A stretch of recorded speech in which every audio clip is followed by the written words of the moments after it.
கூட்டம் தளபதி விஜய் அவர்களை முதலமைச்சராக பொறுப்பேற்படாமல் புறவாசல் வழியாக பாஜக தடுத்துக் கொண்டிருக்கிறது. இந்த மக்கள் ஆர்ப்பாட்டம் தமிழ்நாடு முழுக்க மிகப்பெரிய வெற்றியை பெற வேண்டும். ஆகவே காங்கிரஸ் பேரிப்பு தொண்டர்களும் பாவேக்காவுடைய தோழர்களும் ராணுவத்துக்கு போனோம் இந்த கண்டன ஆர்ப்பாட்டத்தை நாம் நிறைவேற்ற வேண்டும். நாம் யார் என்பதை இந்த சங்கி கூட்டத்திற்கு இன்று நாம் புரிய வைக்க வேண்டும். நம்முடைய முதல்வர் நாளைய முதல்வர் தளபதி விஜய், அவருக்கு உறுதுணையாக அன்பு தலைவன் ராகுல் காந்தி இருக்கிறார்.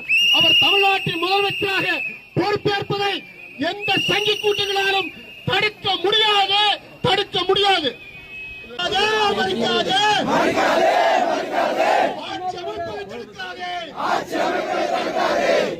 தமிழக வரலாற்றில் தளபதியின் அரிசுவடியை ஒழிக்க நினைக்கும் ஒரு மாபெரும் கண்டன ஆர்ப்பாட்டம் என்று இந்த நேரத்தில் தெரிவித்துக் கொள்கிறோம். ஒரு இந்திய வரலாற்றில் யாருக்கு கிடைக்காத பெண்மணியை வைத்து தமிழக வரலாறு இன்று பேசப்பட்டு கொண்டிருக்கிறது.